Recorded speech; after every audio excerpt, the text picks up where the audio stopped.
வணக்கம். ரொம்ப பிரீஸியான ஒரு காதல் கதை இதயம் முரளி அப்படிங்கிற படத்தை தான் இன்றைக்கி வந்து பார்த்தேன். அதோட ரிவ்யூ தான் நீங்கள் பார்க்க போகிறோம். ஆகாஷ் பாஸ்கரன் இவர் தான் வந்து ப்ரொடியூஸ் பண்ணியிருக்காரு. ரெட் ஜெயண்ட் ரிலீஸ் பண்ணுற இந்த படம் வந்து பார்த்தீங்கன்னா ஆகாஷ் பாஸ்கரனே ப்ரொடியூஸும் பண்ணி டைரக்டும் பண்ணியிருக்கிற ஒரு படம். ஒரு அறிமுக இயக்குனர். அதில் வந்து இதயம் முரளி அப்படின்னு தன்னுடைய தந்தையின் லெஜெண்டரி அந்த நேமை வந்து எடுத்துகிட்டு அதர்வா முரளி அவர்கள் வராரு. அவர் கூடவே வந்து பார்த்திங்கன்னா நிறைய பேர் நடிச்சிருக்காங்க. அதெல்லாம் வந்து சொல்லி தான் ஆகணும். ஏன்னா எல்லாருமே படத்துக்கு வந்து பார்த்திங்கன்னா வந்து ஏதோ ஒரு விஷயத்தில் கான்ட்ரிபியூட் பண்ணியிருக்காங்க. அப்படிங்கிறதுனால கயாடு லோஹார், பிரீத்தி முகுந்தன், அப்புறம் மாளவிகா மோகனன், ஃபஹத் ஃபாசில், அப்புறம் மியூசிக் டைரக்டர் தமன் வந்து மியூசிக் போட்டது மட்டும் இல்லாமல் படத்தில் வந்து ஒரு ஃப்ரெண்ட் ரோலும் பண்ணியிருக்காரு. விஜே ரக்ஷன், அப்புறம் யூடியூபர்ஸ் டிராவிட், சுதாகர், அப்புறம் வேறு யாருங்க நடிச்சிருக்கா படத்தில். இந்த மாதிரி நிறைய பேர் இருக்காங்க.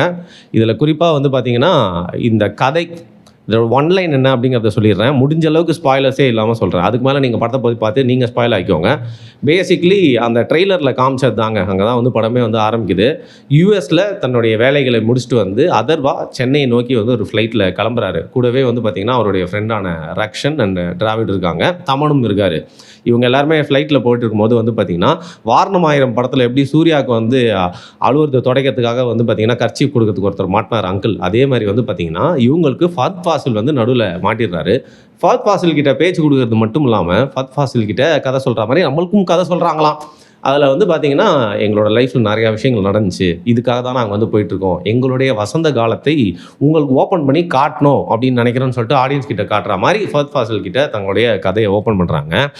அதுக்கு ஃபஹத் ஃபாசில் என்ன சொல்கிறாரு, டேய் உங்களுக்கு ஃபாஸ்ட்பேக் கேட்கறதுக்குனே நான் என்ன எங்கள் அப்பா அம்மா பெத்து போட்டிருக்கீங்களா, நான் பாட்டு ஃப்ளைட்டில் ஜாலியாக ஜன்னல் சீட்டில் உட்காந்து பார்த்துனே வரலாம் அப்படின்னு பார்த்தா உங்கள் கதையை கேட்கணும் டார்ச்சர் பண்ணுறீங்கன்னு சொல்லிட்டு எவ்வளோ தவிர்த்தாலும் இவங்க எல்லாருமே வந்து பார்த்திங்கன்னா சார் படம் சூப்பராக இருக்கும், கதை சூப்பராக இருக்கும், நம்புங்க அப்படின்னு சொல்லிட்டு நம்மளாம் எப்படி நம்பி போனோம் அதே மாதிரி வந்து பார்த்திங்கன்னா அவரையும் நம்ப வச்சு அந்த கதைக்குள்ளே இழுக்கிறாங்க.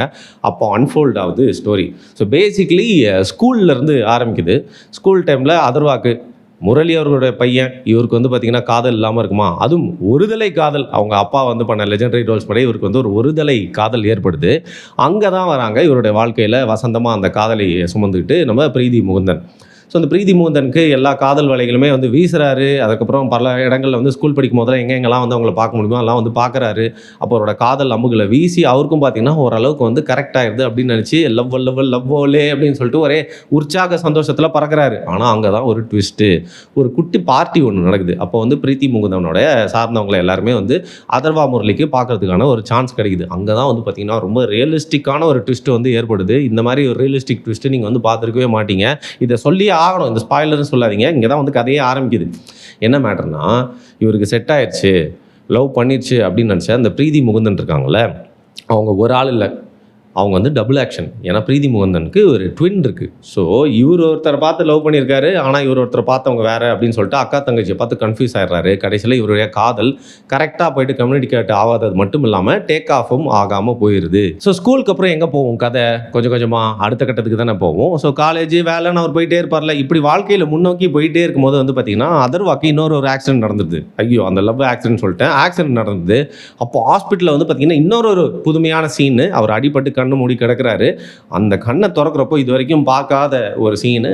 அந்த கண்ணை திறந்தோன்னு பார்த்தீங்கன்னா இன்னொரு ஹீரோயின் வந்து நிற்கிறாங்க.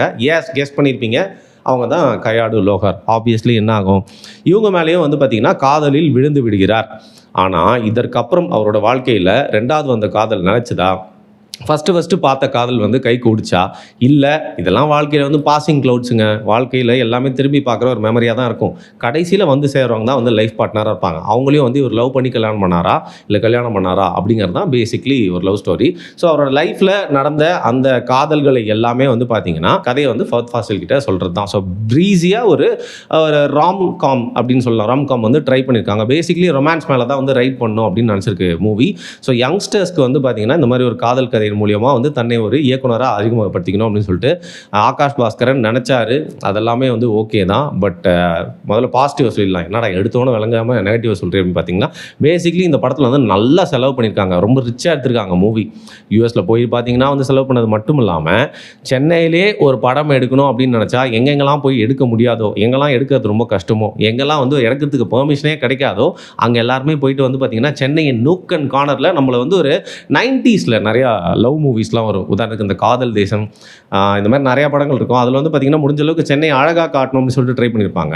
இந்த படத்தில் வந்து சென்னையை நிஜமாவே அழகாக காட்டினது மட்டும் இல்லாமல் நிறையா சென்னை ஒரு விளாக் போன மாதிரி இருக்குது. அந்தளவுக்கு சென்னையை வந்து சூப்பராக வந்து காட்டியிருக்காங்க. இது எனக்கு இந்த படத்தில் ரொம்ப பிடிச்ச ஒரு விஷயமா இருந்தது. ஸோ பேசிக்லி லவ் அண்ட் சென்னையை வந்து மிங்கிள் பண்ணி காட்டின விஷயம் ரொம்ப நல்லா இருந்தது. அதையும் தாண்டி வந்து பார்த்திங்கன்னா இந்த படத்தில் எல்லா டெக்னிக்காலிட்டிஸ்லையும் பார்த்திங்கன்னா நல்லா கொஞ்சம் ரிச்சாகவே இருக்குது. பேசிக்லி இதில் நடித்தது நம்ம தமன் இருக்கார் இல்லையா, அந்த கேரக்டர் நல்லா தான் பண்ணியிருந்தார்.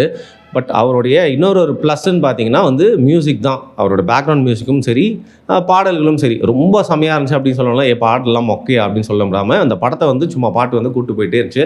தமிழருக்கு ரொம்ப ஒர்க் அவுட் ஆகிறதே வந்து தெலுங்கு சினிமாவில் பாடல்கள்லாம் இல்லை, அந்த தெலுங்கு சினிமாவுக்கு எப்படி போடுவாரோ அதே மாதிரியான ஒரு மியூசிக்கை வந்து இந்த படத்துலையும் வந்து போட்டிருக்காரு. ஸோ இதெல்லாமே படத்தோடைய ஒரு பக்க பலமாக இருந்துச்சு. அண்ட் இந்த படத்தோட ஸ்டார்டிங் நல்லா இருந்துச்சு. அதாவது ஸ்டார்டிங் தான் அந்த ஸ்டோரி அன்ஃபோல்ட் ஆன விதம் எல்லாமே வந்து சூப்பராக இருந்துச்சு. இன்ஃபேக்ட் ஃபர்ஸ்ட் ஹாஃபோட எண்டு வரைக்குமே வந்து பார்த்திங்கன்னா ஓகே இந்த படத்தை நம்ம பார்க்க வந்திருக்கோம், நம்ம என்ன எக்ஸ்பெக்ட் பண்ணுமோ அந்த மாதிரி தானே போயிட்டு இருக்கு ஸ்டோரி அப்படின்னு இருந்துச்சு. ஆனால் பிரச்சனை எங்கேருந்து ஆரம்பிக்குது அப்படின்னு பார்த்தீங்கன்னா செகண்ட் ஹாஃப்ல இருந்து தான். எல்லாத்துக்குமே ஒரு மோட்டிவ் இருக்கணும். உதாரணத்துக்கு ஒரு ஹீரோக்கு ஒரு மோட்டிவ் இருந்துச்சு அப்படின்னா தான் அந்த மோட்டிவ்ல ஒரு நியாயம் கண்டுபிடிச்சி அவங்க கூட நம்ம எமோஷனலாக ஃபீல் ஆகி அவங்க கூட ட்ராவல் ஆகும். அப்போ தான் படத்தெல்லாம் நியாயம் நம்மளுக்கு தோணும் இல்லையா. அப்படி செகண்ட் ஹாஃப்ல அதர்வா முரளிக்கு வரக்கூடிய பிரச்சனைகளாக இருக்கட்டும், இல்லை அவரோட எமோஷன்ஸ் எல்லாமே வந்து பார்த்தீங்கன்னா அவருக்கு எப்படி மாறிக்கிட்டே இருக்கோ அதே மாதிரி நம்மளுக்கும் மாறிக்கிட்டே இருக்கு. அதனால ஒரு பாயிண்ட் ஆஃப் டைமில் அது கூட ஒரு டிஸ்கனெக்ட் வந்து ஏற்பட்டுது அப்படின்னு வந்து சொல்லலாம். அதையும் தாண்டி வந்து கிளைமேக்ஸில் போய் முடிய போகிறப்போ ஆப்வியஸ்லி தெரிஞ்சிடுது அது எங்கே போகும் அப்படின்ற மாதிரி காட்டுறாங்க. பட் டக்குன்னு வேறு ஒன்று நடக்கும். ஏன்னா தமிழ் சினிமா அந்த அளவுக்கு வந்து பழக்கப்படுத்திடுச்சு. ஸோ பேசிக்லி ஃபர்ஸ்ட் ஹாஃபில் ஒரு ப்ரீஸியான ஒரு ராம்காம் பண்ண ட்ரை பண்ணி ஓரளவுக்கு சக்சீட் ஆயிருந்தாலும் செகண்ட் ஹாஃபில் ரொம்ப ப்ரெடிக்டபிளாக இருக்கிறது மட்டும் இல்லாமல் லாஜிக் அப்பாற்பட்டதாக இருக்கிறது மட்டும் இல்லாமல் எமோஷனல் கனெக்டை முற்றிலுமாக வந்து பார்த்திங்கன்னா உங்கள் துண்டிக்கப்பட்டது அப்படின்னு சொல்லிட்டு வந்து காலை வச்சோன்னு வரும்ல அந்த மாதிரி ஆயிடுச்சு அப்படின்னு சொல்லலாம். ஸோ இதுதான் படத்துடைய செகண்ட் ஹாஃப்க்கு ரொம்ப மைனஸாக போச்சு. ஸோ பேசிக்லி நீங்கள் ரொமான்டிக் மூவிஸ் எடுக்கிறீங்க அப்படின்னா அதை யங்ஸ்டர்ஸ் தான் பெரும்பான்மையாக என்ஜாய் பண்ண போகிறாங்க. பட் யங்ஸ்டர்ஸ் மட்டும் பார்க்கணும்னு நினைக்கிறீங்க, படத்தை எல்லாருமே தானே பார்க்க போகிறாங்க. ஸோ பெரும்பான்மையான மக்களுக்கு இந்த படத்தை வந்து பார்த்தீங்கன்னா ஒரு கனெக்ட் இருக்காது. முழுக்க முழுக்க காதல் ரசத்தோடைய வாழ்க்கையை இப்போ நகர்த்திட்டு இருக்காங்க பாருங்க இந்த டீன் பீப்புள், அவங்களுக்குலாம் இந்த படம் ஓரளவுக்கு ஒர்க் அவுட் ஆகிறதுக்கான வாய்ப்பு இருக்குது. ஸோ எல்லாருக்குமே இந்த படம் வந்து பார்த்தீங்கன்னா நல்லா இருக்குது அப்படின்னு சொல்ல மாட்டாங்க, எல்லாருமே நல்லா இல்லைன்னு தட்டி கழிச்சிட மாட்டாங்க. ஸோ ஒரு மாதிரி என்ன சொல்கிறதுனே தெரியாத மாதிரி இருக்கும் இல்லையா, அந்த ஒரு மனநிலை தான் படத்தை முடிச்சுட்டு நான் வந்து வெளில வந்தேன். ரக்ஷன் அவர் கொடுக்கப்பட்ட கேரக்டர் நல்லா பண்ணியிருக்காரு. பிரீத்தி முகுந்தன் நிஜமாகவே சொல்கிறேன் ஒரு பர்ஃபார்மன்ஸாக அவங்க வந்து சூப்பராக பண்ணியிருக்காங்க. காயடு லாகர் அவங்களுக்கு என்ன கேரக்டர் கொடுத்தாங்களோ அதை வந்து பண்ணிட்டு போயிருக்காங்க. அண்ட் மாளவிகா மோகனன் நீங்களே பார்த்து தெரிஞ்சுக்கோங்க. அதையும் தாண்டி வந்து பார்த்தீங்கன்னா யூடியூபர்ஸான சுதாகர் அண்ட் டிராவிட் அவங்களுக்கு என்னென்ன ரோல் கொடுத்துருக்காங்களோ அந்த யூடியூப்பில் அவங்கள பார்க்குற அதே மாதிரியான எக்ஸ்பிரஷன்ஸ்லாம் வந்து இந்த படத்துலையும் அவங்கள வந்து பார்க்க முடியுது. ஸோ இந்த மாதிரி எல்லாருமே வந்து கான்ட்ரிபியூட் பண்ணியிருந்தாலும் இந்த படத்தில் கதை ஒரு பாயிண்ட் ஆஃப் டைமில் வந்து பார்த்தீங்கன்னா வந்து நவரவே இல்லைன்றதுனால இஷ்ட டேஷ்க்கு வந்து நவுத்திருக்காரு டேரக்டர் அப்படிங்கிறது தான் வந்து சொல்ல தோணுச்சு. ஸோ பேசிக்லி இந்த படத்தை நீங்கள் பார்த்துட்டு வந்தீங்க அப்படின்னா ஓகே ரொம்ப நாளாக வந்து ஒரு ரொமான்டிக் படமே வரல ஒரு மாதமாக, ஸோ இந்த படம் வந்துச்சா பார்த்துட்டு வரலாம், அதில் நிறைய நம்மளுக்கு தெரிஞ்ச ஸ்டார்ஸ்லாம் இருக்காங்க, யூடியூப்பில் பார்த்தவங்களாம் இருக்காங்கன்னு சொல்லிட்டு ஒரு ஜாலியாக ஃபீல் பண்ணிட்டு வரலாமே தவிர்த்து படம் வந்து ஆஹா ஓஹோ அப்படின்னு சொல்கிறதுக்கு எனக்கு வந்து தோணவே இல்லை. இதையும் தாண்டி இந்த படத்தை பற்றி முக்கியமாக ஒரு விஷயம் சொல்லணும். ஃபஹத் ஃபாசில் இந்த வேட்டையன் கூட ரஜினி கூட பண்ணார்ல அந்த படத்தை பார்க்கும்போதே தோணுச்சு ஏங்க நீங்கள் வந்து இதெல்லாம் பண்ணிட்டு இருக்கீங்க, நீங்கள் தான் சூப்பராக நிறைய படங்கள் உங்கள் ஊர்லேயே பண்ணிருக்கீங்களே, தமிழில் நீங்கள் வரீங்க அப்படின்னா ஒரு விக்ரம் அளவுக்காச்சும் ஒரு வெயிட்டேஜான ரோலாக இருக்கணும். சரி இந்த மாதிரி ரொமான்டிக் காமெடி படத்துலலாம் கூட இப்போ ராஜேஷ் படத்தில் வந்து கடைசியில் ஜீவா வருவார், திடீர்னு ஆரியா வருவார்ல, அந்த ஒரு சீனாக கூட நல்லாயிருக்கும். பட் இதில் வந்து ஃபஹத் ஃபாசில் மாதிரி ஒரு பர்ஃபார்மரை கூப்பிட்டு வரீங்க அப்படின்னா அவர் வெறும் கதை கேட்கறதுக்கு மட்டுமா கூப்பிட்டு வருவீங்க, அவர் வந்து கதையில் பெருசாக ஒரு திருப்பு முனையும் ஏற்படுத்தலை. அது மட்டும் இல்லாமல் ஏன் நான் சொல்கிறேன்னா அவரை பார்த்தது சந்தோஷம் தான், பட் அந்த கேரக்டர் அவரை தூக்கிட்டு யார் போட்டிருந்தாலும் வந்து நல்லா தான் இருக்கும். ஸோ அதெல்லாம் தான் இந்த கேரக்டர்ஸ் மேலே வந்து தோணுன ஒரு விஷயம். அதையும் தாண்டி இந்த படம் எப்பயோ வந்து வந்திருக்க வேண்டியது கொஞ்சம் லேட்டாக வந்து ரிலீஸ் ஆகிருக்கு. இந்த நேரத்தில் தான் இந்த மாதத்தோட இன்னொரு படம் வரப்போகுது. அதுக்காக தான் நான் ஆவலாக வந்து காத்து நிற்கிறேன். இந்த படத்தை பற்றி பேசினா வந்து ஜான்லேயே வந்திருக்கணும், திருப்பியும் தள்ளி போயிருதோ அப்படின்னு சொல்லிட்டு வந்து ரொம்ப கஷ்டமாயிருச்சு. அதனால தான் வந்து பார்த்திங்கன்னா ரொம்ப ஹைப் ஏற்றாமல் இருக்கேன். இந்த படத்தை வந்து பார்த்திங்கன்னா என்ன கதையாக இருக்குமோ, அந்த சீன்ஸ்லாம் எப்படி இருக்குமோ, அந்த படத்தை பற்றி எதுவுமே தெரியாது, சர்டிஃபிகேட் வேறு கொடுத்துருக்காங்களே, ஸோ ரொம்ப ஆவலாக க்யூரியாசிட்டியை கலப்போம்ல சில படத்தோட கதை என்னன்னு சொல்லிட்டு, அதே மாதிரி ஒரு படம் தான் ஜனநாயகன். அந்த படத்துக்காக நான் வந்து வெயிட் பண்ணிட்டு இருக்கேன். ஸோ இந்த படம் பார்த்து முடிச்சோடனே எனக்கு என்ன தோணுச்சு அப்படின்னா ஓகே லவ் படம்லாம் பார்த்தாச்சு, ஒரு மாஸ் படத்தை பார்க்கணும் அப்படின்னு சொல்லிட்டு ஸோ நீங்களும் வெயிட் பண்ணிருக்கீங்க அப்படின்னு நினைக்கிறேன். ஐ திங்க் 24 வந்து ரிலீஸ் ஆக போகுது அப்படின்னு. இதற்கு முன்னாடி வந்த நடிகர் விஜயோட படத்தின் ரெக்கார்ட்ஸ் எல்லாமே முதல்வர் விஜயோட இந்த படம் வந்து பீட் பண்ணோம் அப்படின்னு சொல்கிறாங்க. ஸோ இதற்கப்புறம் நான் பார்க்கக்கூடிய ஒரு தமிழ் படமாக தான் இருக்கும் அப்படின்னு நினைக்கிறேன். ஒடிசி வேறு வருது. ஸோ இந்த படங்களோட ரிவ்யூவில் திருப்பியும் ஒரு ரிவ்யூவராக அவங்கள வந்து நான் பார்க்குறேன். நீங்கள் ஒரு வேளை இதே முரளி படம் பார்த்துருந்தீங்க அப்படின்னா என்ன நினைக்கிறீங்க, உங்களுடைய கருத்து என்ன, நான் சொன்னதுலேருந்து எதெல்லாம் வேறுபட்டுறீங்க, இதில் எதெல்லாம் ஒத்துப்பீங்க அப்படிங்கிறத மறக்காமல் கீழே கமெண்ட் பண்ணுங்கள். நன்றி.